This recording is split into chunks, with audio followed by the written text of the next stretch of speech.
Hello दोस्तों। आज मैं एक NX की ट्यूटोरियल सीरीज़ बनाने जा रहा हूँ और आज हम कुछ बेसिक्स इंटरफेस के रिगार्डिंग कवर करेंगे। कुछ बेसिक्स स्केच के टूल्स देखेंगे। तो चलिए शुरू करते हैं। एक छोटा सा मॉडल बना लेंगे जिससे कुछ थोड़ी बहुत कमांड्स क्लियर हो जाएंगी, प्रोसेस क्लियर हो जाएगा कि कैसे हमने थॉरो फॉलो करना है। तो चलो स्टार्ट करते हैं। ये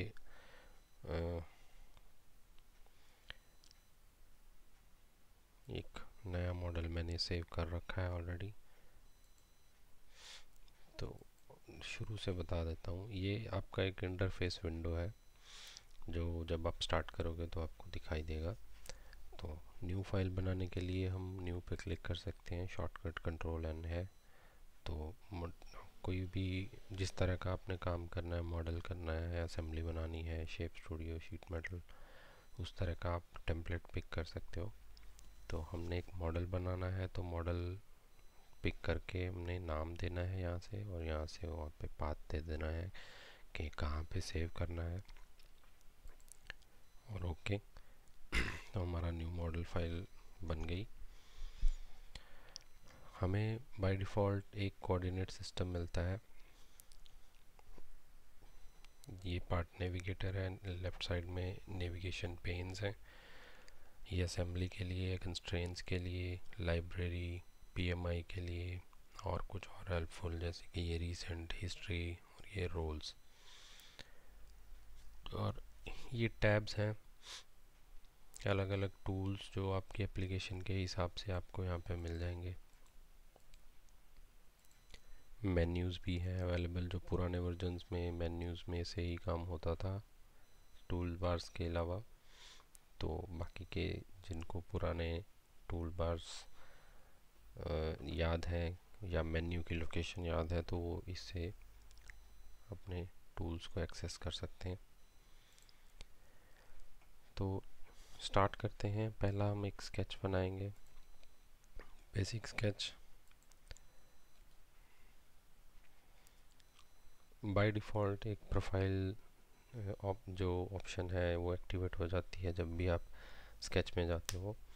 तो ये प्रोफाइल ऑप्शन काफ़ी यूज़फुल है। इसी से आप एक स्केच में लाइंस भी ड्रॉ कर सकते हो और आर्क्स भी ड्रॉ कर सकते हो। और आर्क और लाइंस के अलावा इसमें दो ऑप्शंस हैं, इनपुट कैसे देनी है, XY मेथड से देनी है या लेंथ या और एंगल के मेथड से देनी है। पर्सनली मैं प्रेफर करता हूँ लेंथ और एंगल मेथड। वो कैसे अभी आपको दिखाता हूँ। तो अभी मैं जब कर्सर, अगर आप नोटिस कर रहे होंगे तो मेरे कर्सर के आसपास लेंथ और एंगल है। अभी भी अगर मैं चाहूँ तो लेंथ इनपुट दे सकता हूँ कि कितनी मुझे चाहिए, पर स्टार्ट पॉइंट डिफाइन करना ज़रूरी है और बेस्ट प्रैक्टिस के हिसाब से हमें XY 0 से शुरू करना चाहिए। अभी मेरा कर्सर जो है ब्लैंक है। जब भी मैं इसको ओरिजिन के पास लेके जाता हूँ तो वो स्केच ओरिजिन करके एक स्नैप पॉइंट अवेलेबल हो जाता है मेरे पास। इसका मतलब ये है कि अगर जब मैं यहाँ पे क्लिक करूँगा तो वो मेरा 0 से स्टार्ट होगा।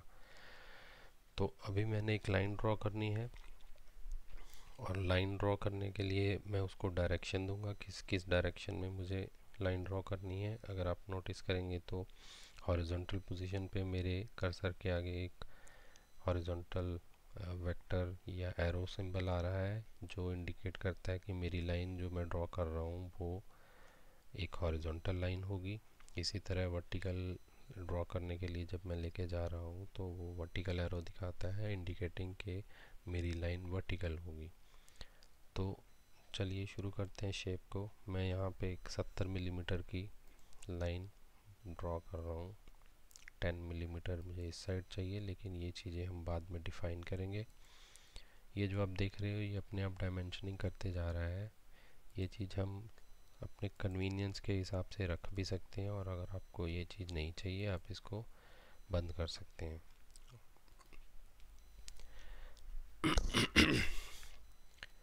तो अभी मैंने एक क्लोज प्रोफाइल बना के लाइन कमांड या प्रोफाइल कमांड को एग्ज़िट कर दिया है। अभी जो डायमेंशंस मुझे चाहिए मैं वो वाली रख लूँगा, बाकी की हम हटा देंगे।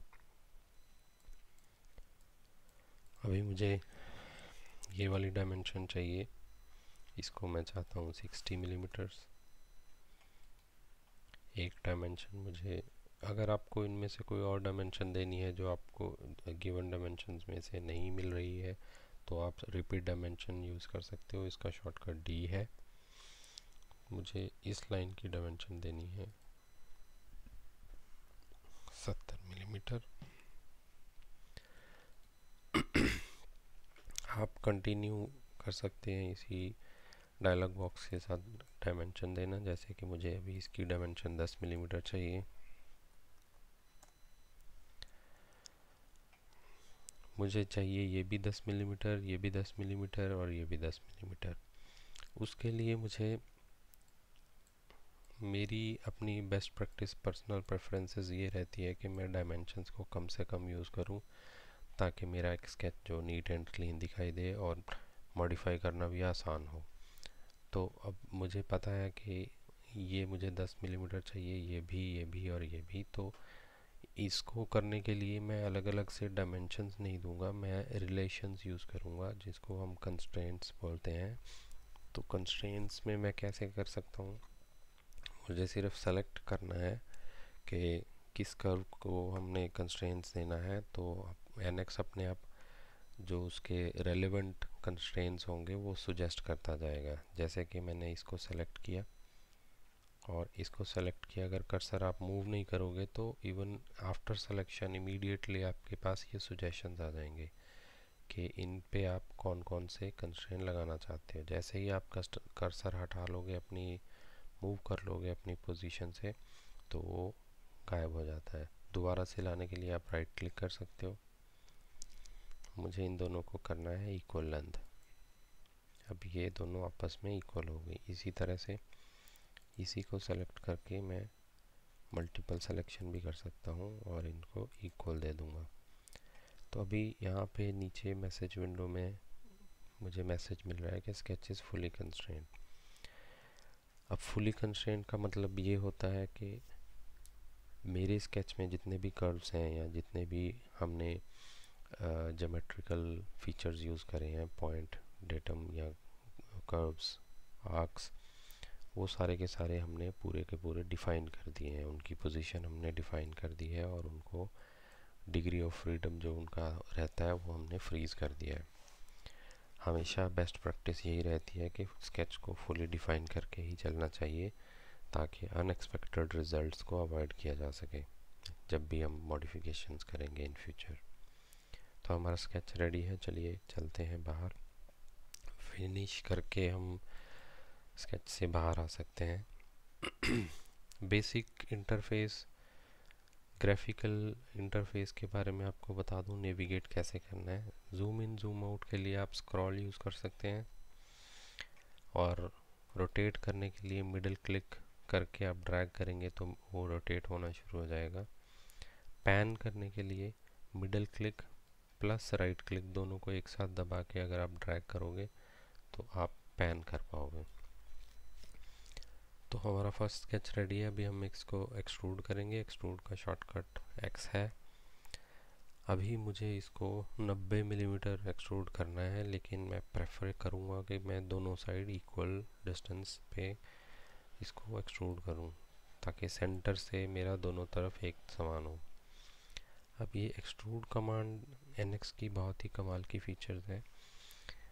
तो सिलेक्शन में हमने ऑलरेडी स्केच जो बनाया था वो ऑलरेडी सेलेक्टेड था, तो वो उसने अपने आप पिक कर लिया है। ये डायरेक्शन है, किस डायरेक्शन में आप मटेरियल ऐड करना चाहते हो। एक कस्टम डायरेक्शन भी आप अपनी बना के इसको दे सकते हो, अगर आपके पास कोई स्पेसिफिक डायरेक्शन में आप इसको एक्सट्रूड करना चाहते हो। स्टार्ट और एंड वैल्यूज़ जो आप डिफ़ाइन कर सकते हो कि कहाँ से शुरू हो और कितना आगे तक वो जाए। जैसे ये 0 से शुरू हो रहा है, क्योंकि स्केच जो मैंने बनाया था वो डेटम पे बनाया था 0 पे। अगर आप चाहते हो कि 0 से थोड़ा हट के शुरू हो तो आप उसको डिफ़ाइन कर सकते हो कि स्केच से थोड़ा हट के मेरा जो मटेरियल ऐड होना शुरू हो। लेकिन हमारी यहाँ पे ऐसी कोई रिक्वायरमेंट नहीं है। यहाँ पे बहुत सारी फीचर्स हैं, वो आगे जाके मैं और बताता जाऊँगा। फ़िलहाल हम इसको वैल्यू में ही रखेंगे और मुझे ये सिमेट्री में चाहिए। सिमेट्री में मुझे ये 90 मिलीमीटर चाहिए। तो ये टोटल 90 मिलीमीटर वाइड बन जाएगा, जो कि सेंटर से इक्वल डिस्टेंस दोनों तरफ जाएगा। बूलियन फीचर्स भी आगे जाके काम आएंगी। इनफेरेट मतलब वो अपने आप एनएक्स अपने आप डिसाइड करेगा कि क्या पॉसिबल एंड बेस्ट फीचर्स हैं। ओके कर दीजिए।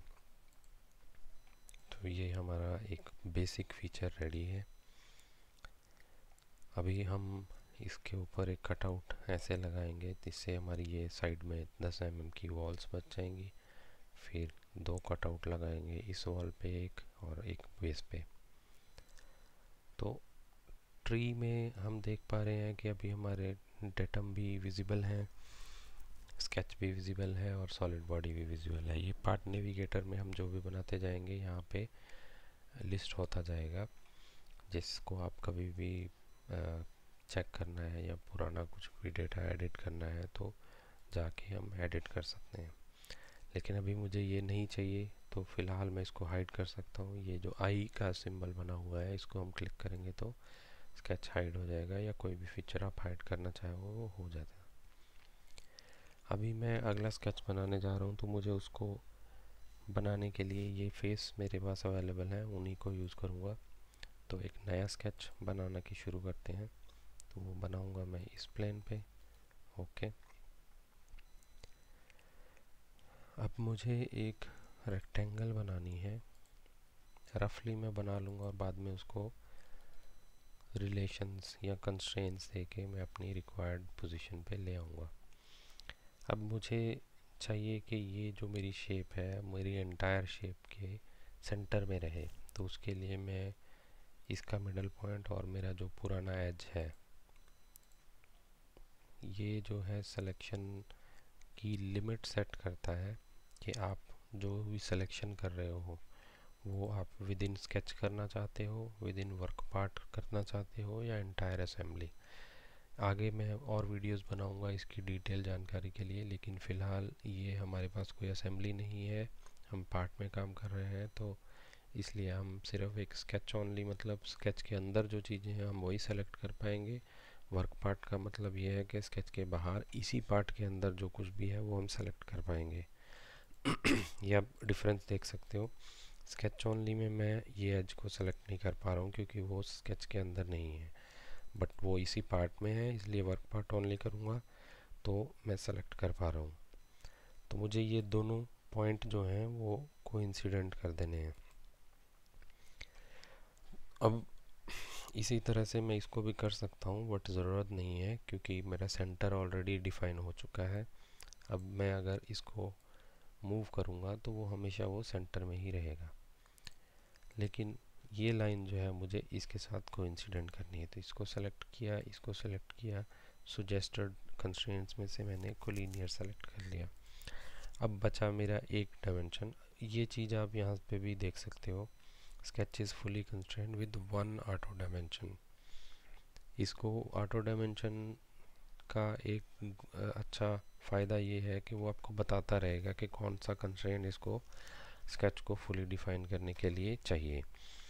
पर ज़रूरी नहीं है कि वही हो, आप कुछ और देना चाहते हैं, आपकी रिक्वायरमेंट कुछ और है तो आप वो भी यूज़ कर सकते हैं। जैसे कि इस ऑटो कंस्ट्रेंट या ऑटो डायमेंशन में मुझे ये इसकी विड्थ बता रहा है, लेकिन मुझे विड्थ से ज़्यादा वॉल की थिकनेस देनी है। तो उसके लिए मैं डी दबा के रिपीट डायमेंशन एक्टिवेट करूँगा, फिर ये एज और ये एज सेलेक्ट करके, और ये एंगल एक्टिवेट हो गया स्मार्ट में क्योंकि ये वाली जो लाइन थी टेढ़ी थी, तो मुझे टेढ़ी नहीं सीधी लाइन सेलेक्ट करनी है ताकि वो एक लीनियर डायमेंशन को पिक कर सके। मुझे ये चाहिए 10 मिलीमीटर, क्योंकि मैंने ये सेंटर में पिक किया है तो ये भी मुझे पता है 10 मिलीमीटर ही होगा। तो ये एक डायमेंशन देके मेरा स्केच फुली कंस्ट्रेन हो गया है। एग्ज़िट करते हैं स्केच से और इस स्केच को यूज़ करके हम मटेरियल रिमूव करेंगे। जो बूलियन फीचर हम देख रहे थे पिछली कमांड में, अभी हम उसको थोड़ा डिटेल में देखते हैं। तो अभी डायरेक्शन, जिस डायरेक्शन में मुझे ये मटेरियल रिमूव करना है वो इसने अपने आप पिक कर ली है।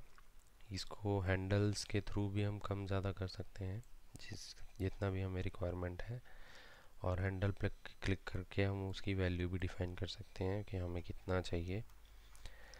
और इसमें एक दो चीज़ें और मैं अभी यूज़फुल बता रहा हूँ आपको, जैसे कि ये वैल्यूज़ के बारे में हमने पिछली कमांड में देखा था कि बहुत सारी चीज़ें हैं, उनमें से हम थोड़ी बहुत इसमें यूज़ करेंगे। जैसे कि स्टार्ट लिमिट से अगर आप ये NX में बहुत अच्छा फीचर है, कोई भी आप फीचर को समझना चाहते हैं कि ये है क्या, NX उसका एक छोटा सा प्रीव्यू विंडो उसको एक्सप्लेन करने के लिए दे देता है।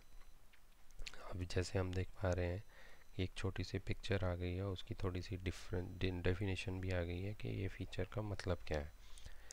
हम इनमें से अभी अनटिल एक्सटेंड यूज़ करेंगे ताकि इसका जो लेंथ है उसको हम इस फेस तक लिमिट कर सकें। ऐसा करने का एक फ़ायदा ये रहेगा कि कल को अगर हम मेन बॉडी फीचर को चेंज करते हैं तो ये कटआउट जो हम बनाने जा रहे हैं इसकी लेंथ जो है हमेशा इस टॉप फेस तक रहेगी। दूसरी चीज़, बूलियन में ये आप देख पा रहे हो ब्रैकेट में यूनाइट फीचर वो अपने आप ले रहा है, जो कि हमारी रिक्वायरमेंट के हिसाब से हमें नहीं चाहिए। हमें उसको यूनाइट नहीं करना है, हमें उसको सबट्रैक्ट करना है। यूनाइट करके उसमें मटेरियल ऐड कर देगा, लेकिन हमने उसको मटेरियल को रिमूव करना है। तो अभी आप प्रीव्यू अगर टिक रहेगा तो आप डायनामिक प्रीव्यू उसका देख पाएंगे कि हमारा रिज़ल्ट जो है कैसा रहेगा। फिर भी एक्चुअल रिज़ल्ट देखना हो, अभी भी थोड़ा ये डिस्प्ले में हमारा ट्रांसपेरेंट दिख रहा है, जो एक्चुअल रिज़ल्ट देखना तो आप शो रिज़ल्ट पे क्लिक करके देख सकते हैं। तो ऐसा हमारा रिज़ल्ट दिखाई देगा। अगर आपको जो अपने रिक्वायरमेंट के हिसाब से आउटपुट सही है तो आप ओके करके कमांड को फिनिश कर सकते हैं। हमारा दूसरा स्केच आ गया और ये हमारी शेप बन चुकी है। अभी हम दो कटआउट्स लगाएंगे, एक इस वॉल पे एक बेस पे। अभी एक और चीज़ आपको मैं बताना चाहूँगा, जैसे कि हम देख पा रहे हैं पहले स्केच बनाया था, फिर उसका एक्सट्रूड, फिर एक और स्केच बनाया, फिर उसका एक्सट्रूड बनाया। इनका किस स्केच का किस किस फीचर के साथ लिंक है वो आप बड़े आसानी से एक नज़र में ही जान सकते हैं। अभी जैसे ही मैं किसी फीचर को क्लिक करूँगा आप देख पाएंगे कि यहाँ पे कलर्स दिखने लग गए हैं। ये जो कलर्स हैं, ये मैजेंटा कलर का है जो वो हमेशा पेरेंट का रहता है, और अगर आप चाइल्ड देखना चाहोगे कि इसका चाइल्ड कौन सा है तो वो ब्लू कलर में रहेगा। तो अभी सिलेक्शन के हिसाब से आपका मैजेंटा और ब्लू कलर इंडिकेट कर रहा है कि पेरेंट जो है आपका ये है, और पेरेंट के बाद इस फीचर के डिपेंडेंट फीचर जो हैं वो ये ब्लू कलर के हैं। मतलब अगर आप इसको डिलीट करोगे तो ये ब्लू वाले जो फीचर हैं वो अफेक्ट होंगे। तो इस तरह से आप पेरेंट चिल्ड्रन के रिलेशन बड़े आसानी से एक क्विक व्यू में देख सकते हैं। तो चलिए आगे चलते हैं, अगला स्केच बनाते हैं। स्केच इस फेस पे मुझे बनाना है, कहीं भी बना लीजिए क्योंकि मुझे इसका ओरिजिन पॉइंट से कोई डायमेंशन नहीं देना है, इसलिए इट डज़ नॉट मैटर कि कहाँ पे मैं ओरिजिन पॉइंट लेता हूँ, बस ये हमारे इस फेस पे होना चाहिए। कटआउट बनाना है जो कि सेंटर में होना चाहिए, इस डायरेक्शन में, वाई डायरेक्शन में, या हमारे स्केच की एक्स डायरेक्शन में। उसके लिए हम सेम तरीका यूज़ करेंगे, बट पिछली बार हमने लाइन से सटा के इसको बनाया था, लेकिन ऐसे नहीं बनाएंगे इस बार क्योंकि हमें इसको सेंटर में चाहिए। तो दो तरीके हैं, पहले तो हम डायमेंशन दे देते हैं, यहाँ से हमें सेंटर का डायमेंशन चाहिए 20 मिलीमीटर, विड्थ मुझे चाहिए स्लॉट की 35, हाइट चाहिए 15 मिलीमीटर।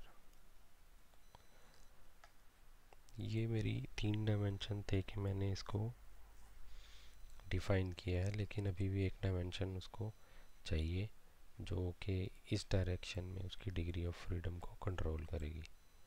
ड्रैग करके हम चेक कर सकते हैं कि किधर हमारा स्केच जा रहा है।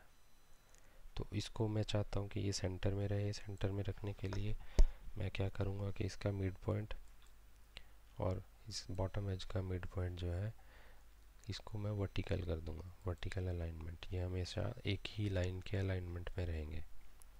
तो अभी आप देख सकते हैं कि स्केच मेरा फुली डिफाइन हो चुका है।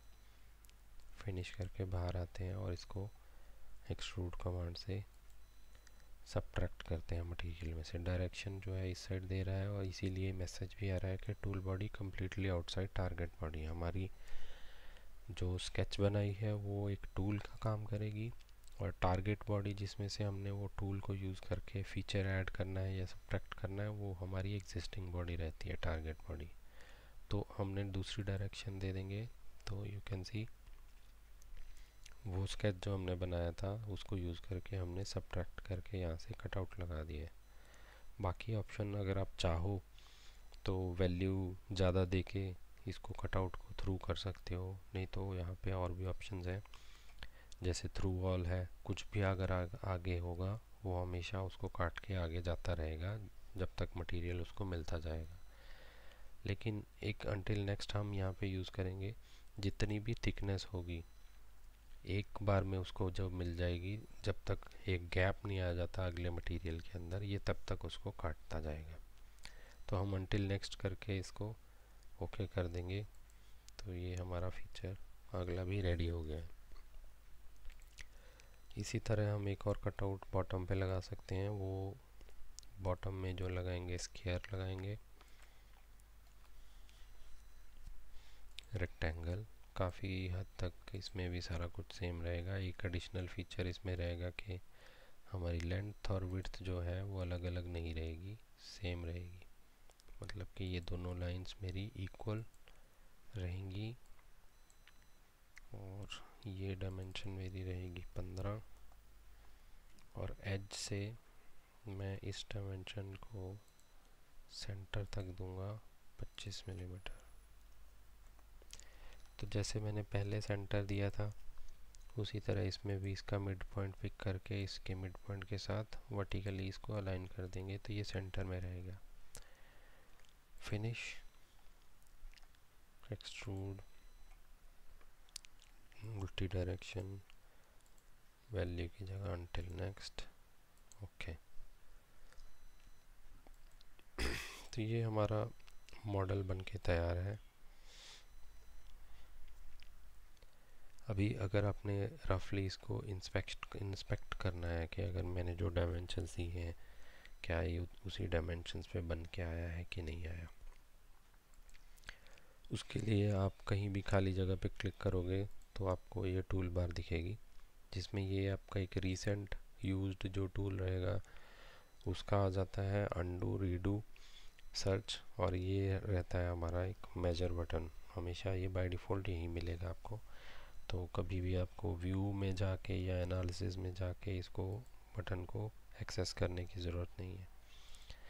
तो मैं मेजर कमांड में जाऊंगा। इसमें एक अच्छी बात यह है कि बाय डिफ़ॉल्ट आप ऑब्जेक्ट में जब रहते हो मेजर कमांड में आपको क्लिक करने की ज़रूरत नहीं है। आप ऑब्जेक्ट के जस्ट ऊपर लेके जाओगे कर्सर तो वो उसकी लेंथ या उसकी प्रॉपर्टी जो भी आप मेजर करना चाह रहे हो वो आपको बता देगा। जैसे कि अभी ये लाइन हाईलाइट हो रही है रेड कलर में, वो मेरी 90 मिलीमीटर की है। ये वाली मेरी लाइन जो है वो 70 की, ये 60 की, ये 10, ये भी 10। It can be a bit tricky क्योंकि वो वहाँ पे मल्टीपल सिलेक्शन है। अगर ये दिक्कत हो रही है आपको एज को हाईलाइट करने में तो आप यहाँ से उसको स्पेसिफाई कर सकते हैं कि मुझे सिर्फ एजेस सेलेक्ट करने हैं, फेसेस सेलेक्ट नहीं करने, तो वो फेस को सेलेक्ट नहीं करेगा। इसी तरह ये वाला मेरा 35 था, ये 15, ये दोनों ही 15 थे। ये वॉल थिकनेस भी मेरी 10-10 थी। तो जो मैंने जैसे जैसे बनाना चाहा वो मैंने बना दिया। अब एक और चीज़, सेंटर अगर मैंने चेक करना है कि ये दोनों मैंने सेंटर में रखे थे, सेंटर था कि नहीं, है कि नहीं। मुझे पता है ये पूरा का पूरा लेंथ हमने अभी अभी चेक किया कि 90 मिलीमीटर है, तो सेंटर में होने का मतलब इसका सेंटर पॉइंट किसी भी एक फेस से इसका हाफ यानी कि 45 मिलीमीटर होना चाहिए। तो चेक करते हैं मेजर करके। ऑब्जेक्ट, मेरा फर्स्ट ऑब्जेक्ट टू मेजर ये रहेगा। अब मैं इसके सेंटर पॉइंट से मेजर करूँगा। अब 1 2 3 4 पॉइंट्स को मेजर करना है, तो मैं सेकंड सिलेक्शन लूँगा पॉइंट को, और यहाँ पे मेथड को मैं पिक कर दूँगा फ्रॉम रेफरेंस ऑब्जेक्ट। तो अब मैं पिक करता जाऊँगा और वो आगे आगे डायमेंशन देता जाएगा। ये मेरा सेंटर ठीक है, ये भी ठीक है, ये भी ठीक है, और ये भी ठीक है। सब के सब 45 मिलीमीटर्स हैं। तो मेरे ये दोनों कट आउट सेंटर में है। आई होप दोस्तों, फ़िलहाल इस वीडियो में इतना ही। आई होप आपको ये वीडियो काफ़ी यूज़फुल लगेगा और इससे आप कुछ सीख पाएंगे, अगर आप कुछ सीखना चाह रहे हैं तो। अगर आपको कुछ स्पेसिफिक कमांड के बारे में और डिटेल में जानना है तो आप कमेंट करके मुझे बता सकते हैं। मैं कोशिश करूँगा अपनी अगली वीडियोस में उसको थोड़ा और फोकस में लेके डिटेल में बता सकूँ। तो अगली वीडियोस में मैं थोड़ा और डिटेल में जाऊँगा और फीचर्स को एक्सप्लोर करेंगे, नए नए मॉडल बनाएंगे, ताकि और हमारी NX की कैपेबिलिटीज़ को एक्सप्लोर किया जा सके।